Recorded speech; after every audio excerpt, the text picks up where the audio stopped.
नमस्कार मित्रांनो, सुस्वागतम. लक्ष्मीच्या पावलांचा आजचा हा जबरदस्त भाग आहे. तर मित्रांनो, शेवटपर्यंत पाहायला विसरू नका.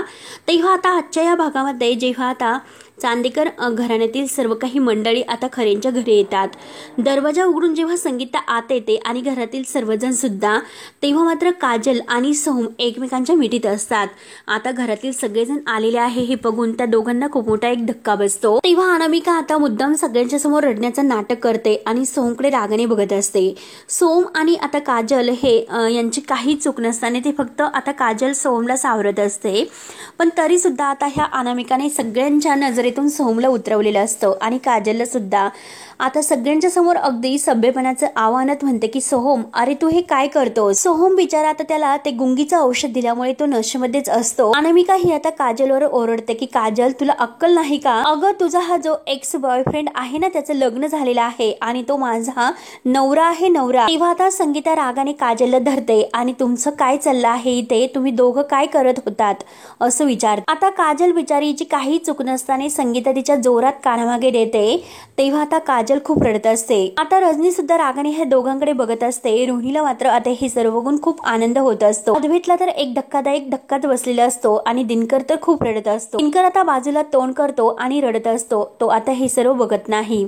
अद्वैत दिनकरची ती अवस्था बघतो आणि दिनकरला तो आता आधार देतो. तर आता रजनी समोर येते आणि सोहमला धरून विचारते की काय काय सुरू आहे तुझं इथे. अरे, तू औषध आणण्यासाठी बाहेर गेला होता, मग तू येथे आलास कसा. अरे बोल ना, मी तुला काय विचारते. तेव्हा आता रोहिणी आता जी अनामिका रडण्याचं नाटक करत असते तर अनामिकाला म्हणते की अगं, हा तमाशा तर चांगलाच रंगलेला आहे, तर आता फक्त आग लागलेली आहे, तर त्याचा वनवा हा लवकरच व्हायला हवा. तेव्हा आता अनामिका आणखीनच रोहिणीचं ऐकून आता सोहमवर ओरडते की अरे सोहम, बोल काहीतरी, का शांत आहेस आणि सांग ना तू सगळ्यांना तू इथे काय करत होता. आता रजनी सुद्धा जाब विचारत असते, परंतु आता सोहम काही बोलत नसतो. त्याला तर काही कळतच नसते की नक्की हे सर्व काय होते ते. तेव्हा आता रोहिणी सुद्धा अनामिकाला सपोर्ट करते आणि म्हणते की सोहम, अरे हे सर्व करताना लाज वाटायला हवी होती तुला.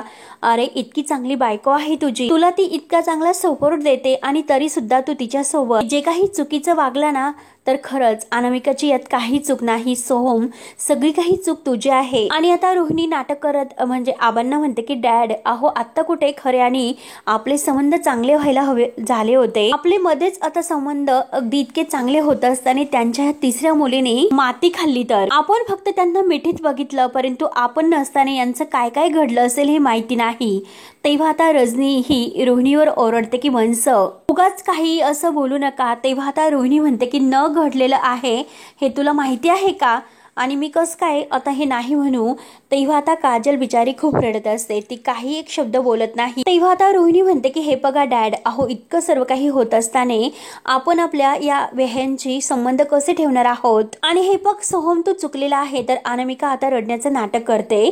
तेव्हा रोहिणी तिला म्हणते की अनामिका, अगं प्लीज तू रडू नको. अगं, ह्या सगळ्यामध्ये तुझी काही एक चूक नाही. जे काही घडलेलं आहे ना, त्या सगळ्यामध्ये तुझ्या सोबत आहे. तर आणि हे बघा डॅड, अहो सोहम आता चुकलेला आहे, मग तुम्ही त्याला काय शिक्षा देणार आहात बरं. तेव्हा आता रोहिणी मनात म्हणते की हीच ती वेळ आहे आणि हाच तो क्षण आहे. इतका इंटरेस्टिंग तर सिनेमा सुद्धा नसतो. आता बघायचं आहे की अनामिका आणि सोहम या दोघांमध्ये काजल आल्यामुळे राडा होणार आहे का, की सोहम आणि काजल या दोघांमध्ये अनामिका आल्याने राडा होणार आहे का. आणि काहीही होऊ दे, पण शेवटी राडा तर होणार आणि या सगळ्यामध्ये अडकणार तर तो सोहमच. चांदेकरांचा वंशाचा जो काही दिवा आहे नंबर 2. तेव्हा मात्र नैना हळूच रोहिणीला म्हणते की मॉम-इन-लॉ, अहो हा फायरमॅन माझ्याच घरामध्ये होता, हे मला माहिती नव्हतं.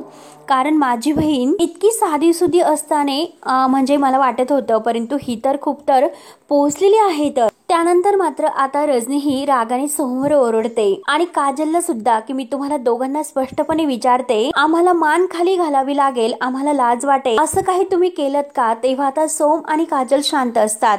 तेव्हा आता रजनी सोहमला विचारते की बोल सोहम, बोल लवकर. आणि काजल, बोल ना, अगं मी काय विचारतेस. आणि आता सोहमला सुद्धा विचारते की सोहम मी तुला काय विचारते, परंतु दोघेही काही बोलायला तयार नसतात. तेव्हा मात्र आता संगीता धावून काजलवर येते आणि तिला खूप मारत असते. तेव्हा सोहम म्हणतो की काकी तुम्ही तिला मारू नका, तिची काही चूक नाही. तर रजनी आता सोहमला मारायला सुरुवात करते. तेव्हा आता रजनी रागाने सोहमचा हात धरते आणि त्याला तेथून घेऊन जात असते. तर संगीता आता जोरजोराने काजलला खूप मारत असते. तर आता अद्वैत संगीताचा हात धरतो आणि संगीताला म्हणतो की हे बघा काकी तुम्ही तिला मारू नका. अहो ती लहान आहे का, आता तुम्ही तिला इतकं मारतात, ती लहान नाही. आणि मला एक गोष्ट सांगा बरं, मारून काय होणार आहे. आणि तेवढ्यात काजल आता खूप रडत असते.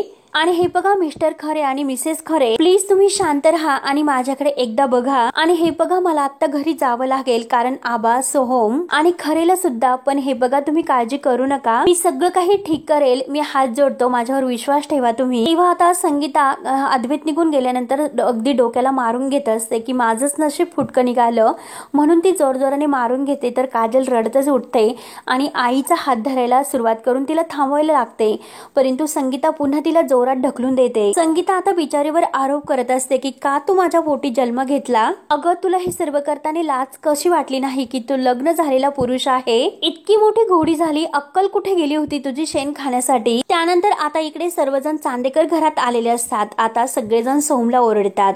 सरोज विचारते की सोहम तू असं का वागतोस. तेव्हा रजनी रागाने सोहमकडे बघत विचारते, अरे कधीही मी तुझ्यावर कोणता अधिकार गाजवला नाही, कधीही कोणती जबरदस्ती मी तुझ्यावर केली नाही. आतापर्यंत तुला हवं होतं तसं तू जगत आलास, तुला हवे होते शेवटी तू ते केलेस, तशी मी तुला मोभा दिली म्हणजे तू कसंही वागशील, अगदी काही पण करशील का. अरे तू बायकोचा जरा सुद्धा विचार करायला हवा होता, कारण लग्नाच्या वेळेस तू तिला वचन दिले होते. तेव्हा आता सोहम अनामिकाकडे बघत असतो. तर आता अनामिका, रोहिणी ह्या सगळेजणी अगदी गालातल्या गालात हसत असतात. तेव्हा आता रजनी ओरडते की अरे तू लग्नाच्या वेळेस तिला इतकं वचन दिलं होतं, मग इतका जबाबदार तू कसा वागू शकतोस. तेव्हा आता आबा म्हणतात की सोहम अरे काय काय बघायचं ठेवलंस आहेस रे तू, डोळे थकले रे माझे. आबा आता खूप रडत असतात. अरे सोहम हे सर्व आता नाही सहन होत. अरे या घराची, या संसाराची जी काही आता ही अगदी विस्कळीत घडी होत आहे, तर ती ह्या म्हाताऱ्या डोळ्यांना बघायला लावू नको रे. अरे अगोदरच या घरात संकटाचे ढग साचलेले आहेत आणि ह्या प्रवाहात मात्र मुद्दामून स्वतःच्या जीवाला कशासाठी ढकलायचं बरं. आणि हे पग सोहम तू असं करू नको, आणि हे पग तू स्वतःच्या हाताने मात्र स्वतःचा संसार बदबाद करण्याचं पाप करू नकोस. आणि हे पग अरे ती अनामिका ही पोर सुद्धा किती सहन करेल रे. तेव्हा आता सरोज म्हणते की अरे ती अनामिका बिचारी सावरून घेते, तू कितीही चुकला तरी सुद्धा तुझ्या मागे खंबीरपणे उभी राहते. आणि हे पग अरे तिचं लहान वय आहे का तिने हे सर्व सहन करायचे. अरे तिचं स्वप्न बघण्याचं आणि जगण्याचं वय आहे, स्वप्न मोडण्याचं नाही. त्यामुळे सोहम तो चुकला आहे, तिची माफी माग. तेव्हा आता सर्वजण हे सोहमकडे बघत असतात, तर सोहम अनामिकाकडे. तेव्हा आता आबा मनात म्हणतात की देवी आई आता जो शाप आहे तो खरा ठरणार का काय, म्हणजे यांचा सुद्धा संसार पणाला लागणार आहे की काय. आबांना आता हे सर्व आठवून खूपच टेन्शन येते आणि धक्क्याने आबा खाली बसतात. अद्वैत आबांजवळ धावतो आणि आबांना धरून विचारतो की आबा तुम्ही ठीक तर आहात ना. आबा आता अगदी त्यांना बोलता येत नाही आणि ठीक आहे असे म्हणतात. तेव्हा सरोज रागाने सोहमला म्हणते की सोहम तू अनामिकाची माफी माग, बघितलंस ना तू हे काय करून ठेवलं. अरे आबांची सुद्धा तब्येत अगदी बिघडत चाललेली आहे. अरे तुझ्या आईची अवस्था बघ, तुझ्या वागणुकीमुळे तिची काय अवस्था झाली. अरे घर हे अगदी अशांत होत आहे आणि घरातील शांतता कमी होत आहे, अगदी भरकटल्यासारखं होतंय. आज तू काहीतरी समजदार असल्यासारखं वागला तर उद्या काहीतरी चांगले मोठेच प्रताप करून घरी येते. समजतेस का तुला तू काय वागतो ते. अरे जरा काहीतरी भान ठेव, एवढं का त्या दारूच्या आहारी जातो आणि त्या मुलीच्या मागे जातो. आणि हे पग तू लग्न केलेलं आहे ना, ते लग्न आता निभव, तर जा आणि अनामिकाची माफी माग. तेव्हा आता अनामिका सोहमकडे बघत असते. सोहम मात्र अगदी कुणाशी काही न बोलता तो नशेतच असतो. तेव्हा आता सरोज पुन्हा जोरात ओरडते की सोहम मी तुला काय म्हणते, माफी माग. तेव्हा आता सोहम हा अगदी नशेतच त्याच्या अगदी झोकंडा जात असतात. अनामिका सोहमवर येतो आणि हात जोडत म्हणतो की अनामिका मामी माफी मागतो, सॉरी. परंतु अनामिका सगळ्यांच्या समोर सोहमच्या सनकने कानामागे देते. तेव्हा आता सोहम खाली पडतो. सर्वांना आता खूप म्हणजे धक्का बसलेला असतो. तर अनामिका म्हणते की हे पग तरी सुद्धा तुम्हाला माफी मागू नकोस. तरी सुद्धा सोहम तिला सॉरी म्हणतो. तर आता अनामिका म्हणते की शटाप, तू माझ्या भावनांशी खेळला. अरे तू मला सुद्धा आणि तिला सुद्धा दोघींना सुद्धा अडकून ठेवलंस. एक गोष्ट सोहम चांदेकर नीट ऐकून घे, सारख्या विश्वासघाती माणसासोबत मी नाही राहू शकत. आता हे सर्व ऐकल्यानंतर सर्वांना एक खूप मोठा प्रकारचा धक्का बसतो. अनामिकाला तर हेच हवं असतं आणि तिच्या मनासारखं सर्व काही घडत असते. अनामिका म्हणते की अरे तुझी लायकीच नाही ती. अरे पायरी चढून सुद्धा वागायचं एक लिमिट असतं. अरे ती तर आज तू सुद्धा क्रॉस केलीस. त्यामुळे इथून पुढे मी तुझ्यासोबत नाही राहू शकत. असे बोलून रडतच आता अनामिका जाण्याचं नाटक करते आणि आतमध्ये निघून जाते. सर्वजण अनामिका अनामिका म्हणून ओरडतात. तेव्हा आता रजनी सुद्धा म्हणते की अनामिका थांब. आणि धावतच मात्र सर्वजण अनामिकाच्या मागे जातात. परंतु सोहमला आता डोक्यामध्ये काहीतरी अगदी म्हणजे त्याचं जड पडल्यासारखं होत असते आणि त्याचे झोकंडे जात असतात. कारण आता सोहमला खूप चक्कर यायला सुरुवात होते. अनामिका आत येते आणि आपली बॅग पॅक करत असते. तेव्हा आता रजनी, सरोज, अद्वैत, आबा हे धावतच आत येतात. रजनी म्हणते की अनामिका प्लीज मी तुझ्या पाया पडते पण असं करू नकोस. तेव्हा आता आबा म्हणतात की अनामिका हे बघ आपण सगळं काही नीट करूयात परंतु इतक्या घाईने तू इतका मोठा निर्णय घेऊ नकोस. तेव्हा आता अनामिका सर्वांसमोर हात जोडते आणि म्हणते की मला माफ करा आबा, तुम्ही सुद्धा मला माफ करा.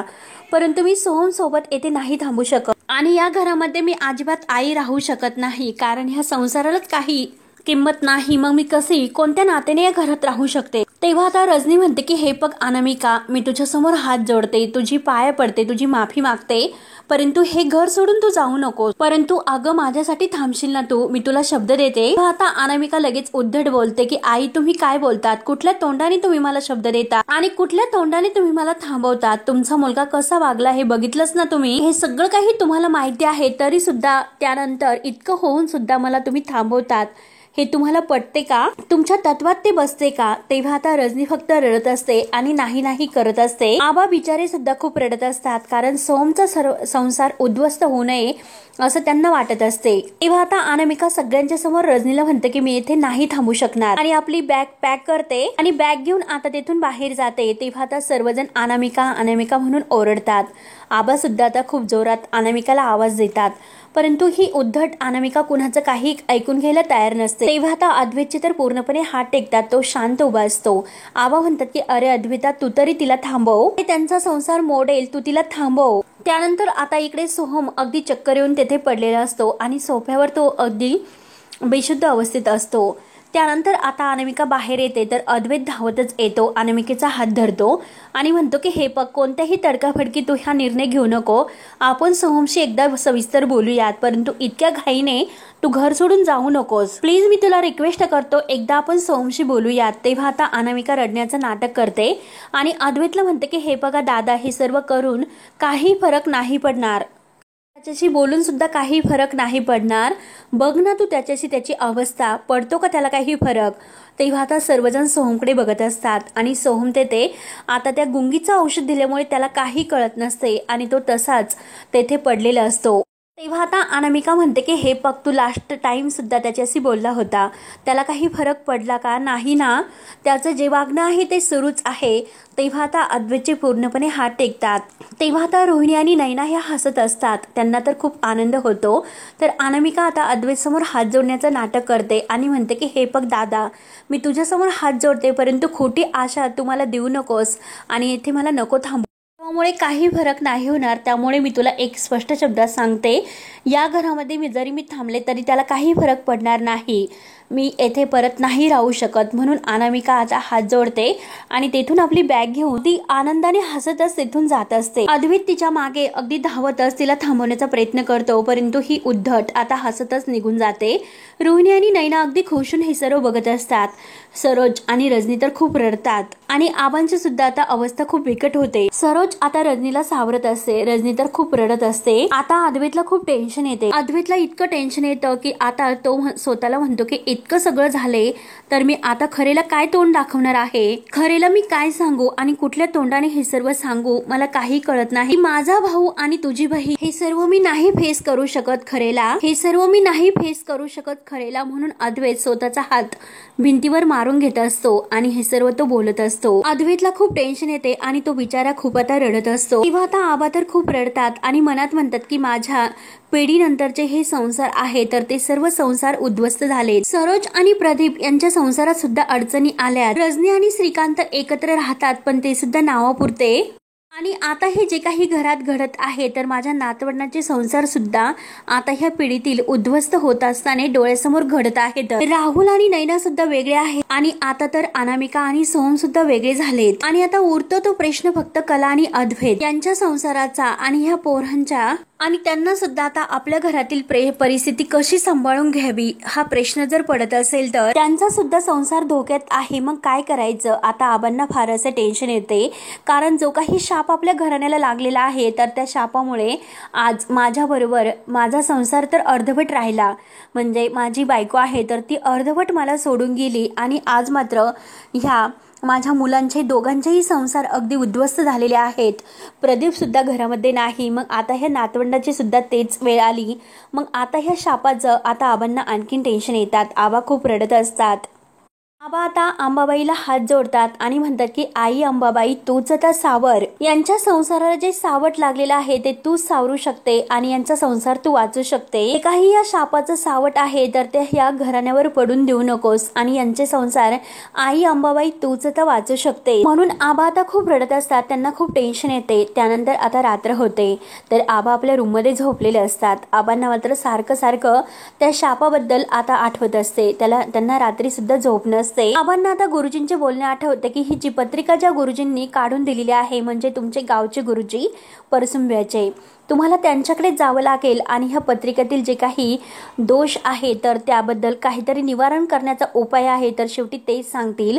आता आबांना हे सर्व काही आठवते आणि आता आबांना अनामिकेचं सुद्धा बोलणं आठवतं की आता सोहम सारख्या विश्वासघाती माणसासोबत मी नाही राहू शकत. आता अनामिका असे बोलून घर सोडून निघून गेलेली आहे हे सुद्धा आता आबांना आठवते. आणि आता अद्वैतचं सुद्धा आता आबांना बोलणं आठवते. ह्या सर्व टेन्शनमुळे आता मात्र आता आबांना खूप टेन्शन येते आणि त्यांना झोप लागत नसते. या सगळ्या पराक्रमामुळे आता अद्वैतची जी काही अवस्था झालेली आहे आता आबांना खूप टेन्शन येते. आता आबा घड्याळात बघतात तर आता घड्याळात 12 वाजलेले असते. किंवा आता 12 वाजायला काही कालावधी असल्यानंतर आबांच्या लक्षात येते. आबा लगेच आता तो नारळ आहे जो जोगतिनीने पुरायला दिलेला असतो पण तो नारळ सुद्धा आता ह्या रोहिणीने बदलवलेला असतो. आबा उठतात आणि आता तो नारळ हातामध्ये घेतात. तो धागा आणि नारळ आणि ताटकनी आता ते बाहेर अगदी जायला निघतात आणि तेवढ्यात रोहिणी सुद्धा आता ही खाली येत असते आणि ती आता आबांना बघते. आबांच्या हातामध्ये तो नारळ असतो.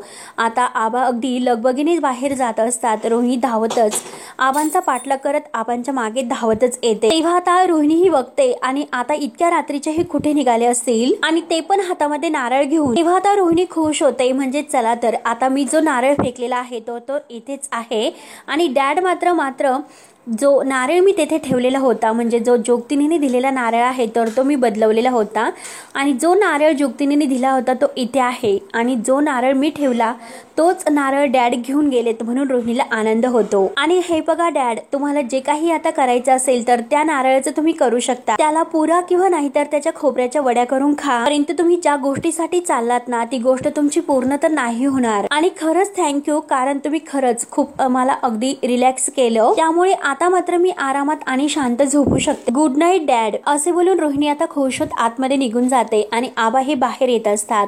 आता तो नारळ पुरायला येत असताना आबांचा पाय घसरतो आणि आबा खाली पडतात. त्यांच्या हातातील जो नारळ आहे तर तो सुद्धा बाजूला जाऊन पडला जातो. तेव्हा आता आबा उठून उभे राहतात आणि इकडे तिकडे नारळ बघतात आणि असं कसा हातातून नारळ निसटला असेल. म्हणून आता आबा मात्र अगदी तो नारळ इकडे तिकडे शोधत असतात आणि देवी आई, अगं तुझ्या मनात नक्की काय आहे? म्हणून आता आबा अगदी सैरावेर झालेले असतात आणि तो नारळ ते शोधत असतात आणि तेवढ्यात त्यांना समोर तेथे एका ठिकाणी तो नारळ पडलेला दिसतो. तेव्हा तो नारळ सापडला असे म्हणून आबा तो नारळ उचलतात आणि परत जायला निघतात. त्यानंतर आता इकडे अद्वैतला सुद्धा काही झोप लागत नसते. सारखं त्याला ते जे काही घडलेला प्रकार आहे तर तो प्रकार आठवत असतो आणि इकडे देवी आईच्या मंदिरात येऊन आबा आता माळ जपत असतात आणि देवी आईचा धावा करत असतात. आता सगळीकडे घंटा नाद होत असते आणि आता देवी आईच्या मंदिरात वाऱ्यांचा सुसाटच सुटलेला असतो आणि आबांचा माळेचा जप हा सुरूच असतो. सोसाट्याचा खूप असा वारा सुटलेला असतो आणि घंटा एकमेकांना अगदी म्हणजे वाजत असतात आणि आबांचा हा जप अगदी जोराने सुरू असतो. आपल्या घरावर आलेल्या ह्या संकटातून मार्ग काढण्यासाठी आणि ह्या संकटातून घराला बाहेर काढण्यासाठी आबांचा हा देवी आईच्या मंदिरात येऊन जप अगदी ध्यानस्थ सुरू असतो. कशाचही आता आबा परवा करत नाही आणि त्या देवी आईच्या मंदिरात येऊन अगदी आपल्या संकटाला आणि आपल्या घरातील ह्या नात्यांना तुटू नये म्हणून आबा दिव्याचा धावा करत असतात।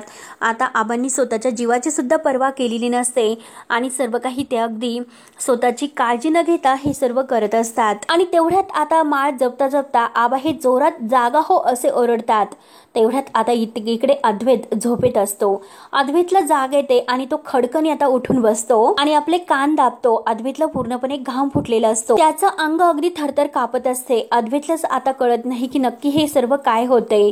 तर तिकडे आबा जागे हो म्हटल्यानंतर अद्वैतला इकडे अगदी उठून उभे राहून अगदी तो उठतो आणि बघत असतो। तर मित्रांनो, शेवटी हा भाग येथे संपतो। पुढील भागामध्ये आता मात्र आबा ते नारळ पुरत असतात। तर आता जोगतीन त्यांच्या पाठीमागून येते आणि म्हणते की घराण्याला जो शाप लागलेला आहे तर तो असा नाही धुतला जाणार। तेव्हा आता आबा म्हणतात की हे बघा, मी हात जोडतो आणि माझा जीव सोडतो, त्यामुळे हा जो काही शाप आहे तर तो माझ्या सोबत जाईल। तेवढ्यात आता अद्वैत धावतच येत। अद्वैत आता आबांना धरून म्हणतो की आबा तुम्ही टेन्शन घेऊ नका, सगळं काही अगदी व्यवस्थित होईल। आणि तेवढ्यात मात्र आता सरोजचा फोन येतो। सरोज अद्वैतला फोन करते। तर अद्वैत फोन उचलतो तर सरोज अगदी टेन्शन मध्ये असते आणि रडतच म्हणते की अद्वैत, अरे कलाचा ताप खूप वाढलेला आहे, तिची शुद्ध हरपलेली आहे। तर अद्वैतला खूप टेन्शन येते, आता कलाला खूप ताप भरलेला असतो। त्यानंतर मात्र आता जोगतीन आहे। तर जोगतीन म्हणते की जे शाप आहे त्या शापामुळे आता सर्व काही उद्ध्वस्त होणार आहे, सर्व चांदेकर घराण्याची राख होणार आहे असे जोगतीन आता बोलत असते। तेव्हा आता आबा आणि अद्वैत या दोघांना आणखीनच टेन्शन येते। तेव्हा आता या संकटातून मात्र कला आणि दिव्याई आता अद्वैत आणि या चांदेकर घराण्याला कसं वाचवते हे पाहण्यासाठी मित्रांनो, आपल्या चॅनलला लगेच सबस्क्राईब करत राहा। धन्यवाद।